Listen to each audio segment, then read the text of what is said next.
ज़ोरैन हैं, इन्होंने एक बहुत ही खूबसूरत आर्टिकल लिखा। इन्होंने ये एक पीएचडी कर रहे हैं अमेरिका से क्रिमिनल साइंसेस के अंदर, या जो भी इनका सब्जेक्ट बनता है उसके अंदर। इन्होंने कहा इट इज़ ओवर, कहानी ख़त्म हो गई, game is over, it is over. इन्होंने एक बहुत ही खूबसूरत आर्टिकल लिखा इंग्लिश में, एक्सप्रेस ट्रिब्यून में। वो आर्टिकल आया, मैं उसे पढ़ ही रहा था कि अचानक पेज से उसे गायब कर दिया गया। मैं अभी उस आर्टिकल को पढ़ रहा था, उस टाइम दरमियान में था कि वो पेज रिफ्रेश हुआ और उसके बाद वो खुले ना। जब हमने फिर अपने सूत्रों से पता किया तो पता चला कि वो आईएसआई के एक ऑफिसर ने ख्वाहिश जाहिर की कि इसको डिलीट कर दिया जाए। अब ये जाहिर, अगेन मैं कह रहा हूँ कि मेरे पास कोई सबूत नहीं है, ये ज़राए क्लेम कर रहे हैं, गलत भी हो सकती है ये बात, लेकिन ये बात हो गई कि वो आर्टिकल जो प्रिंट में, जो प्रिंट पेपर के ऊपर छपी हुई अखबार उस पर भी था और ऑनलाइन भी था, वेबसाइट पे भी। तो वेबसाइट से अचानक वो आर्टिकल जो है वो डिलीट हो गया। अब एक तो हमारे दोस्त पढ़े लिखे नहीं, एक उनको अकल नहीं है कि जब प्रिंट हो गया, अखबार पे प्रिंट हो गया, आप डिलीट करवाएंगे तो ये और ज्यादा रेजोनेट करेगा लोगों के साथ, और लोग जिन्होंने नहीं भी पढ़ना वो भी पढ़ेंगे। तो जैसे मैंने ये देखा, मैंने उसी टाइम पाकिस्तान किसी दोस्त को फ़ोन किया, उनसे कहा कि मुझे एक्सप्रेस ट्रिब्यून चाहिए, सारी जो हार्ड कॉपी है। उन्होंने पूरी की तस्वीरें बना के मुझे भेज दी, जो जाहिर है को पढ़ने वाले थे, रोज़ पढ़ते हैं वो उसको। जब उन्होंने तस्वीरें भेज दी तो वो आर्टिकल भी उसमें था, उसको मैंने क्रॉप किया और ट्वीट कर दिया, और साथ उसका जो कंटेंट था उसको भी ट्वीट कर दिया, और साथ उसे उर्दू में कन्वर्ट करके उस सारे को, उसका ट्रांसलेशन करके वो भी कर दिया। तो अगर अखबार में ये रहता तो शायद ये कोई 2000, 4000, 5000 बंदा पढ़ता। अब इसे जितने भी लाख लोग हमें देखेंगे वो भी सुनेंगे, और भी व्लॉग्स भी कवर करेंगे। ये मेरे सोशल मीडिया, मेरे ट्विटर हैंडल पर भी पड़ा, उसके बाद सभी ने इसे शेयर करना शुरू कर दिया जब मैंने शेयर किया, और अब ये इस वक्त वायरल हुआ है। तो आपकी अकल को, आप अगर कोई मेजर साहब हैं, कोई कर्नल साहब हैं, ब्रिगेडियर साहब हैं, मेजर जनरल साहब हैं, आपकी अकल को 21 तोपों की सलामी। अगर आपकी ये वाले काम आप करते रहें तो हमें और कुछ करने की ज़रूरत ही नहीं, आप अपने लिए खुद ही गड्ढे खोद रहे हैं। इस आर्टिकल में इन्होंने लिखा क्या, इन्होंने लिखा कि ऐसे लोग, बूमर्स, बेबी बूमर्स, जो वर्ल्ड वॉर 2 के बाद पैदा होने वाले लोग हैं, जिनकी उम्र इस वक्त रफली आप कह लें 60 से 80 साल के दरमियान है। ये वो लोग हैं जो 1945-46 से लेके 1965 के दरमियान, 2-4 साल ऊपर नीचे भी हो सकते हैं, लेकिन ये इन लोगों को बेबी बूमर्स कहा जाता है।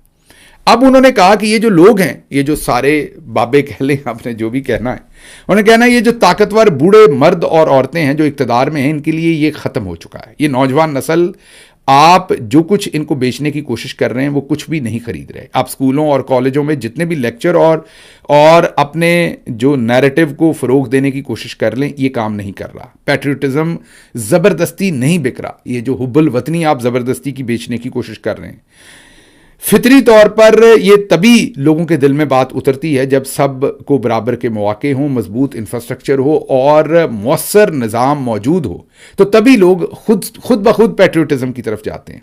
जब आप अपने लोगों को बुनियादी ज़रूरियात फराहम करें और उनके हकूक़ यकीनी बनाएं, तो आपको स्कूलों कॉलेजों में जाकर तलबा को ये नहीं बताना पड़ेगा कि वो अपने मुल्क से मोहब्बत करें। वो वैसे भी करेंगे। नौजवान जहन, जनरेशन जी, जैन जी जो है, जैन अल्फ़ा है, वो बिल्कुल नहीं जानते कि ये सब कुछ क्या हो रहा है। वो बिल्कुल जानते हैं, बिल्कुल भी नहीं जानते, मैंने कह दिया, वो बिल्कुल जानते हैं कि ये क्या हो रहा है। वो आपकी मुसलसल कोशिशों के बावजूद आपके नुक्ता नज़र को, जिसे आप बेचने की कोशिश कर रहे हैं, वो उसके साथ चलने को तैयार नहीं है। जो आप उनको ज़बरदस्ती फीड करने की कोशिश कर रहे हैं, वो आपकी बात सुनने को तैयार नहीं, क्योंकि उन्हें सब नज़र आ रहा है कि आप असल में क्या कर रहे हैं। उन्होंने आगे लिखा कि वो बोलते नहीं हैं क्योंकि वो सांस लेना पसंद करते हैं। बोलेंगे तो आप उन्हें उठा के मारेंगे, कत्ल कर देंगे। इसलिए वो, उनकी ज़ुबानें इसलिए बंद हैं कि वो सांस लेना चाहते हैं, लेकिन उन्हें पता है कि ये सब कुछ क्या हो रहा है। शायद वो अपने ख्यालात बुलंद आवाज़ से कहने से डरते हों क्योंकि वो सांस लेना पसंद करते हैं, लेकिन वो आपके खुद साख्ता नेकी और फजीलत के नकाब को देख रहे हैं। आप ताकत से इक़्तिदार में रह सकते हैं, लेकिन लोगों को आपकी कोई परवाह नहीं। आप सिक्योरिटी के बगैर घर से बाहर नहीं निकल सकते।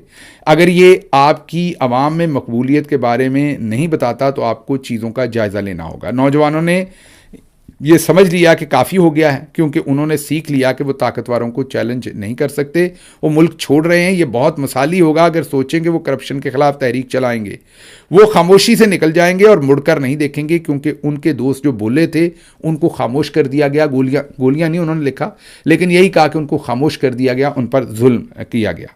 लेकिन बूमर्स के लिए ये सब ख़त्म हो चुका, बाबों के लिए और जो बुज़ुर्ग ख़वातीन हैं उनके लिए सब ख़त्म हो चुका। उनका कोई मुस्तकबिल नहीं। नौजवान आबादी और मौजूदा हुकूमत के दरमियान बहुत बड़ा खलीज है, कोई मुश्तरका बुनियाद नहीं। जैन जी इंटरनेट चाहती है, तेज़ इंटरनेट चाहती है, इक़्तिदार वाले मजबूत फायरवॉल चाहते हैं और इंटरनेट को स्लो करना चाहते हैं। जनरेशन जैन जी जो है वो सस्ते स्मार्टफोन्स चाहती है, बूमर्स इन पर टैक्स लगाना चाहते हैं। जैन जी फ्री लांसिंग पर पाबंदियां नरम चाहती है, बूमर्स रेगुलेशन बढ़ाना चाहते हैं। इनके दरमियान कोई मुश्तरका नुक्ता नहीं। यही वजह है कि बूमर्स हार गए हैं। आप जितनी जंगें चाहे करवा लें, जैन जी इन पर मीम्स बनाएगी, मेन स्ट्रीम मीडिया को सेंसर कर लें। जैसे प्लेटफॉर्म जैन जी जो है वो रंबल, यूट्यूब, डिस्कॉर्ड जैसे मीडिया प्लेटफॉर्म्स पर छलांग लगाकर अपनी राय देगी।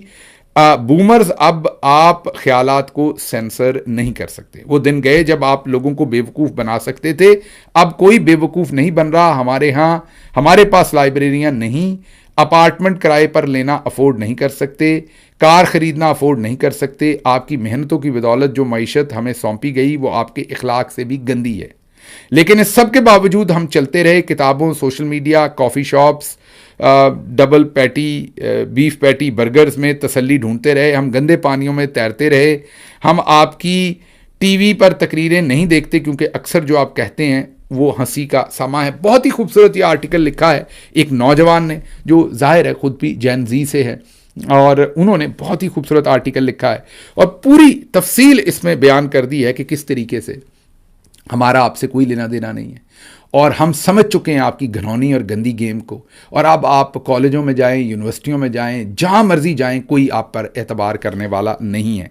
तो आप इससे खुद समझ लीजिए कि इनके साथ ये कितना बड़ा हादसा हुआ है कि जो अगली नस्ल है वो इनकी पूरी गेम जो 78 साल में एक्सपोज है, और इसका क्रेडिट इमरान खान को जाता है और जो इस नैरेटिव को एक्सपोज करने वाले हैं उन तमाम लोगों को जाता है कि इन्होंने जितनी भी कोशिश की आज ये मुकम्मल तौर पर एक्सपोज हुए खड़े हैं।